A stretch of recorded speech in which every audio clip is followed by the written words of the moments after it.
Bonsoir à tous. Bienvenue dans le journal. Ce soir, notre invité du journal, Jean-Luc Jazon. Il ne vient pas pour nous parler de sport.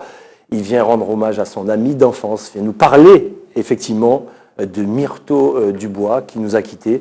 On veut en savoir plus sur Myrto, justement. Le DJ, la rénovation urbaine, les tournois de football, Cassialata dernièrement. Et puis toutes les boîtes de nuit qu'il a sillonnées ici même en Guyane, en parlera de Saint-Quentin, etc. Donc voilà, c'est pour ça qu'on a invité Jean-Luc Jazon. Ça sera juste après le journal. On se retrouve dans 10 minutes. À tout de suite.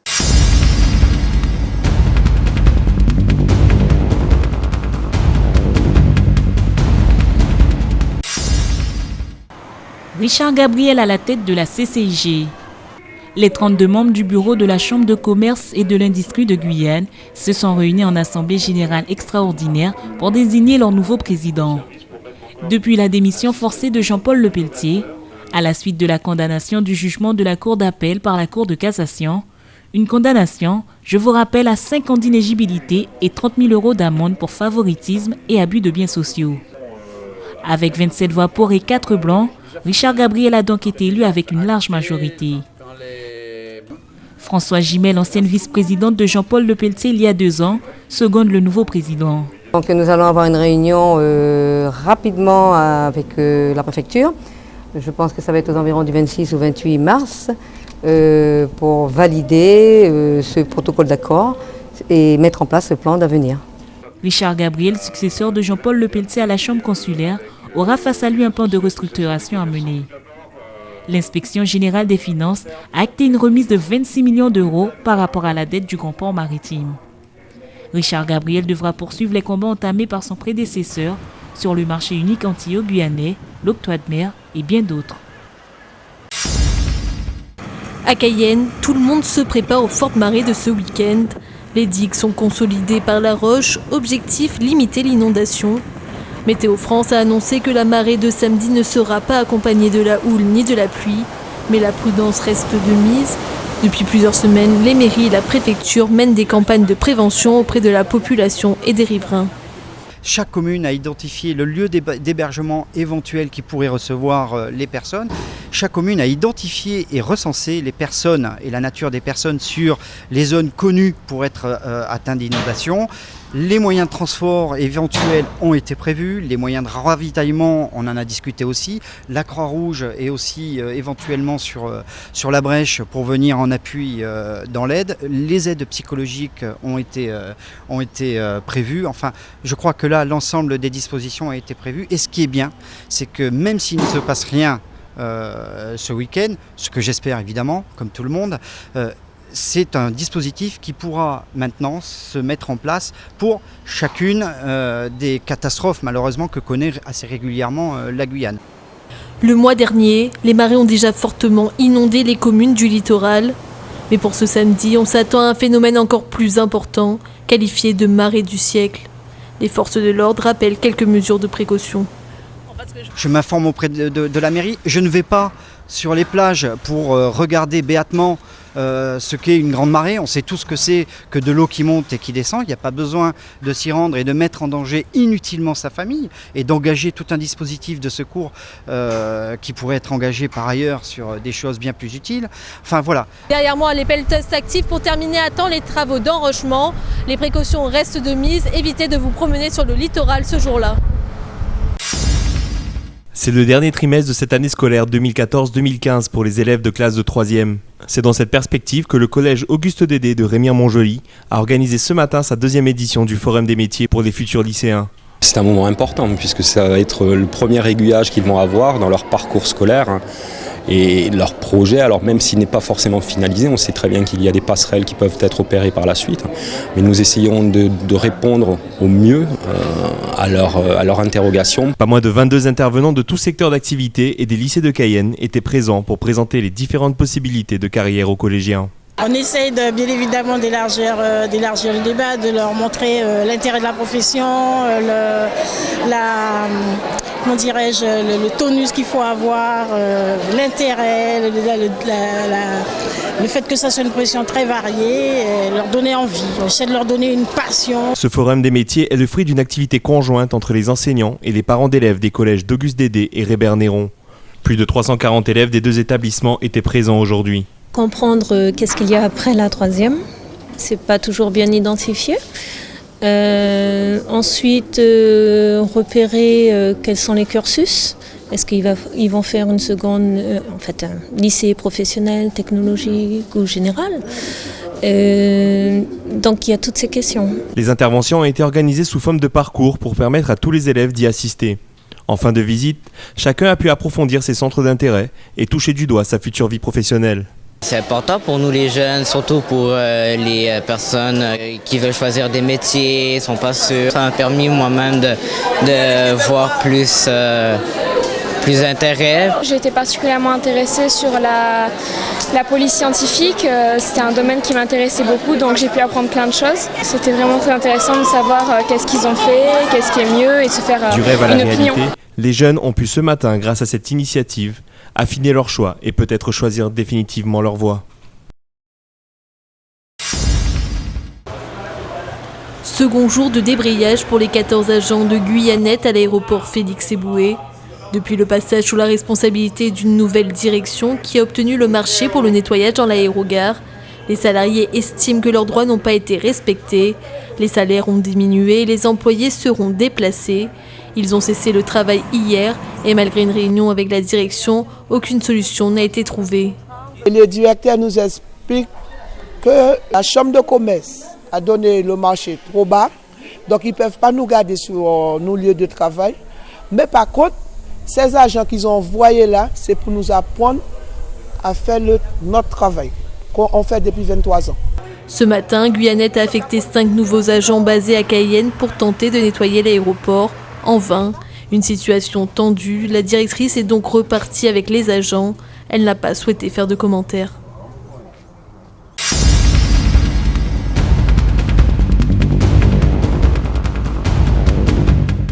De retour sur le plateau du journal avec l'invité du journal, Jean-Luc Jazon. Bonsoir. Bonsoir Gilles, bonsoir à tous. Alors Jean-Luc, vous êtes l'ami de Myrto Dubois, l'ami d'enfance de Myrto Dubois. Myrto qui nous a quittés le week-end dernier. On en parle aujourd'hui différemment. Bien sûr, tout le monde le connaît dernièrement sous la présidence de Kassia Lata. Mais Myrto Dubois, c'est la rénovation urbaine, c'est Saint-Quentin Club, c'est le DJ qui a sillonné aussi toutes ces boîtes de nuit-là. Depuis quand vous connaissez Myrto? Disons que Myrto était encore en primaire quand je l'ai connu, puisque nous fréquentons le même quartier. À l'époque, c'était le Saint-Quentin Club et eux, les plus jeunes, donc, étaient Bouc-Quartier. Mais c'était le même quartier, puisque nous, on s'entraînait. Club, j'ai toujours entendu parler de Saint-Quentin Club. Alors, c'est tout ce qui concerne l'Institut Pasteur, Marchou, Lance-Nado et tout ça, donc le boulevard Jublin. Et donc, quelle famille? Il y avait les familles Daniel, les familles Mathias, Kouita, famille Jason, Lemki, enfin tout team, quoi. Et Myrto donc avait intégré le club des Bouc-Quartier. C'est-à-dire que nous, 51, on jouait en premier lieu sur le terrain de Marchou. Et eux, après, ils avaient fait un petit couloir, donc il s'appelait Bouc-Quartier. Et Myrto, le soir, animait donc baptême, mariage, et c'est comme ça qu'il a commencé. Et son premier vinyle lui a été offert par Jean-Claude Saint-Oris. D'accord. À Tour des Miracles. Tour des Miracles, tout à fait. TDM. C'était notre lieu de rendez-vous le samedi matin. Le samedi matin, donc Jean-Marie Nolan. Général de Gaulle pour la nouvelle génération. Voilà, Jean-Marie Nolan du Caca. Saint-Oris, donc on avait le vinyle et Saint-Oris, Jean-Claude lui a offert son premier vinyle et c'est comme ça que Myrto a commencé sa carrière de disc jockey. Myrto, jeune, il était comment? Turbulent ou pas? Non, bougon, plutôt bougon, et c'était quelqu'un qui ne parlait pas beaucoup, mais qui avait un caractère bien trempé et qui était toujours là, toujours prêt à aider les plus faibles. Il était grand, grand, costaud. Et donc, des anecdotes, il y en a, puisque on était un petit peu, lui et moi, les premières grandes gueules du quartier. Du PS, du PSG et du quartier. Je me souviens une fois, on a été les deux gardes du corps de M. Alexandre suite aux élections législatives. Exact. Et on a failli prendre des coups de batte de baseball, mais on a quand même fait notre rôle. D'accord. Et Myrto, donc, était celui qui se mettait dans les associations, parce qu'il n'était pas un grand joueur. Il préférait encadrer. Par contre, il a fait un peu de on. Il a fait du on à l'USCG. Et il a fait un peu de foot dans le quartier, mais bon, comme ça, il se plaisait pas trop. Ensuite, donc il est parti habiter avec sa grand-mère à la rénovation urbaine. Et c'est comme ça qu'a commencé donc sa carrière d'animateur, d'encadreur. Alors, on va parler justement de sa partie DJ tout à l'heure. Moi, quand je vois Myrto et quand j'entends aussi parler de Jean-Luc Jason, je me rappelle aussi de ces fameux tournois de la rénovation. Avec Casanova. Avec Casanova, et effectivement, Myrto était là. Myrto était là, il faisait le rôle d'entraîneur, de recruteur. Moi j'étais à l'époque secrétaire général, voilà, tout plus gros tournoi. Donc c'était toute l'équipe, QC Charles, Martin Philippe, les frères Martin, donc Thierry Séraphin, le père de Séraphin basketteur. Exact. Et donc on avait une très très bonne équipe. Et on a monté donc ce club de quartier. On a fait l'inauguration du terrain de la rénovation urbaine à la mort de M. Saïbou. Exact. On a les tournois, donc on a commencé à faire venir les ballons par parachute, petit train. Et Myrto était celui qui avait les idées. Moi, j'ai organisé derrière avec Philippe Martin. Ça devenait l'événement. Hein. Il y avait le foot. Voilà. Alors tous les footballeurs qui jouaient en division d'honneur à l'époque venaient jouer ces tournois-là. La Coulée d'Or, Cité Zéphyr, Montabo, enfin bref, tous les quartiers un peu partout. Et puis on commençait également toutes les animations autour du tournoi. C'est là que Myrto a eu l'idée de mettre comme cadeau un bœuf. Exact. Qui était attaché donc près du terrain de foot. Au pylône électrique, et l'équipe qui gagnait donc repartait avec son animal. Ouais. Et donc après on a fait les podiums, 2 podiums face à face, où il y avait un podium pour l'animation du tournoi et l'autre podium l'animation musicale. Et donc Myrto était à l'initiative de ces choses-là. Ensuite, quand Casanova donc s'est éteint, avec tout le monde a pris de l'âge. Moi, j'ai dû partir en métropole, et il y a d'autres qui sont partis. Et Myrto, donc, a encore créé le groupe Kassialata avec le jeune Mamlam Fouk. Et c'est comme ça que l'épopée Kassialata a commencé. Mais entre-temps, Myrto n'a jamais... Parce que pour nous, Myrto, c'est aussi le DJ de la grotte. Le DJ... Alors, avant la grotte, c'était Begin Club. Begin Club avant la grotte. Begin Club, il a commencé au Begin Club. Et moi, je me rappelle, non, l'aquarium c'est plus bas. L'aquarium, il faisait un petit passage comme ça. D'accord, très bien. Mais il a vraiment commencé à fonctionner au Begin Club. Très bien. En face de la banque, oui, à Chelcher. Et je me rappelle quand Joël Brandon est arrivé en Guyane et a voulu donc ouvrir sa boîte de nuit. Moi, j'étais ce jour-là au travail, en face, au commissariat. Et Joël m'a demandé est-ce que je connaissais quelqu'un qui mettait la musique, parce que c'est son cousin Michel qui mettait la musique. Exact. J'ai dit oui, il y a un seul, le meilleur, c'est Myrto Dubois. Et donc, je suis allé, en quelque sorte, débaucher Myrto du Begin Club pour l'amener au Flash Night. Okay, création du Flash Night. Exactement, le Flash Night. Donc, il y a eu le Flash Night. Ensuite, après le Flash Night, donc, Brandon lui-même a ouvert le Lido Night. Exact. Et il a donc voulu que Myrto montre au Lido, parce qu'il y avait déjà Myrto Thérosier. Exact. Et il a voulu faire un grand coup. Donc Myrto Dubois allait de temps en temps. Ensuite...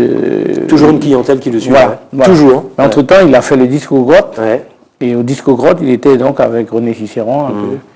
Mais il a toujours gardé ses appareils. Et donc, il fonctionnait dans les mariages, dans les baptêmes, dans les meetings. Et donc, quand on le sollicitait, il était toujours prêt à rendre service. Parfois, il ne demandait pas à être payé, mais dès qu'il y avait un plat de Colombo. Ouais. Ça, c'était voilà, menu. C'est bien de le dire. Voilà, c'est Myrto. Parfois, c'était gratuitement. Ouais. Même les hommes mettaient nous manger là, c'est tout ce qu'ils demandaient. Et jusqu'au wax, jusqu'au golden, il a eu le temps d'animer au golden. Bien sûr, tous les dimanches. Le bal titane, c'est la création de Myrto Dubois. Exact. Le bal titane il a toujours voulu que ça soit, et Jean-Claude Darcheville, donc. Et la clientèle qui le suit à chaque fois. Toujours, enfin même clientèle, la clientèle de M. Vernet, par exemple, du Cric-Crac 2000. Tout à fait. Et de Fabien Robert, des gens comme ça qui ont suivi Myrto un peu partout. Et Claude Koumba, et tous les gens du Cric-Crac 2000. Et je me souviens, on a une anecdote, donc Philippe Martin et moi, on partait à la Coupe du Monde en 90 en Italie.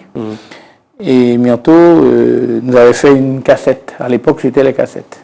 Et nous étions arrêtés à Nice. Et le soir, un des beaux-frères de Martin Philippe nous a invités dans une boîte de nuit. Et moi, comme je marchais toujours avec ma cassette mixée, donc j'ai dit, je sais faire le disjockey. Et puis, bon, parce qu'il n'y avait pas de musique, il n'y a pas de souk, il y a un compas. Et le gars m'a dit, ok, on fait un essai. Alors, moi, je faisais comme si je mixais, mais c'était la cassette de Myrto Dubois, cassette mixée. Et après ça, le gars il a voulu nous faire un contrat, mais bon, on lui a dit que c'était pas nous, c'était Myrto Dubois. Ouais. Et d'ailleurs, qui a gagné après, par la suite, le concours de disjockey. Il est devenu le meilleur disjockey de la Caraïbe. Voilà, il a gagné le concours de Caraïbe. Et c'est bien de le dire aujourd'hui pour toute cette nouvelle génération qui ne le connaissent que qu'en tant que président de Cassialata. Cassialata, pour Myrto, c'était... Voilà, c'est toute sa vie, là, aussi, à Cassialata. Deux choses.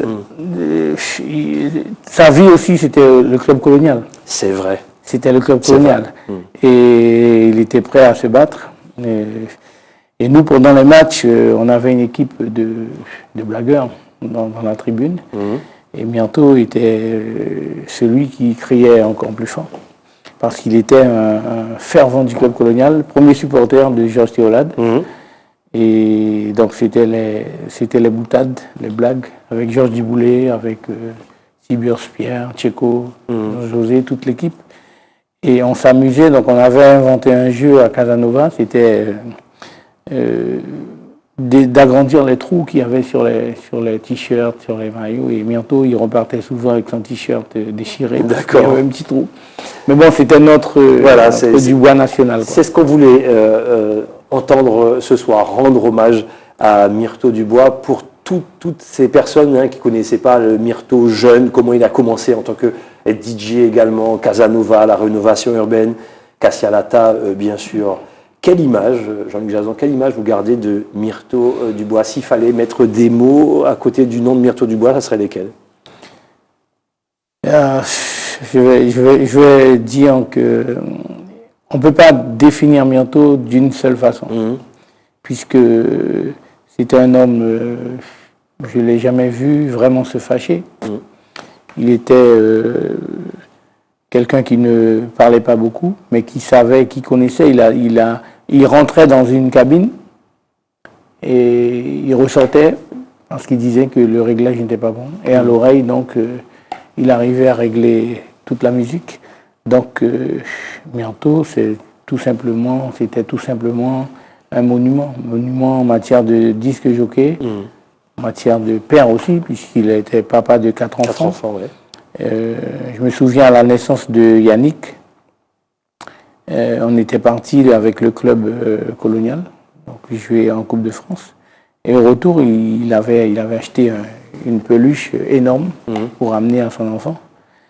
Et c'est là qu'on a vu que Myrto était devenu un homme, un papa. Et je peux vous dire que la perte d'un homme comme cela, les mots sont durs à être dits parce que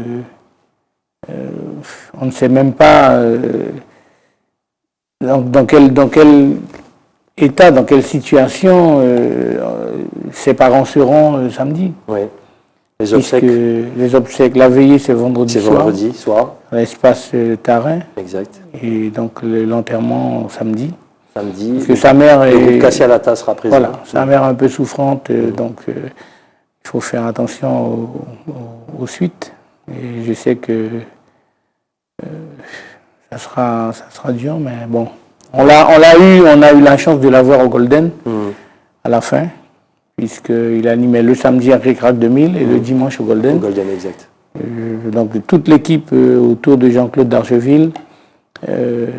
Donc nous rendons hommage à cet homme-là, un artiste en quelque sorte. Et bon, ben, le mot c'est salut l'artiste. Et puis je crois que avec Myrto, ben, celui qui dirige là-haut, il avait déjà de grands musiciens, Bernard English, un grand orchestre. Maintenant, ils auront un grand DJ. Ils auront un grand DJ.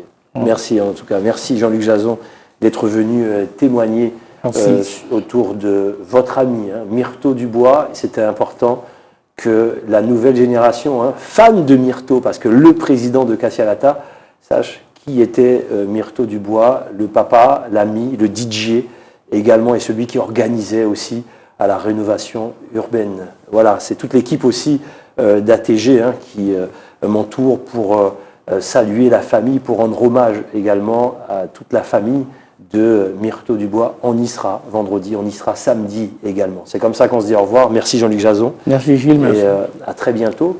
On se donne rendez-vous demain, quant à nous. Sans plus tarder, voici le journal de TF1. Dom Laquezotte juste après. Rendez-vous demain avec d'autres invités du journal. À demain.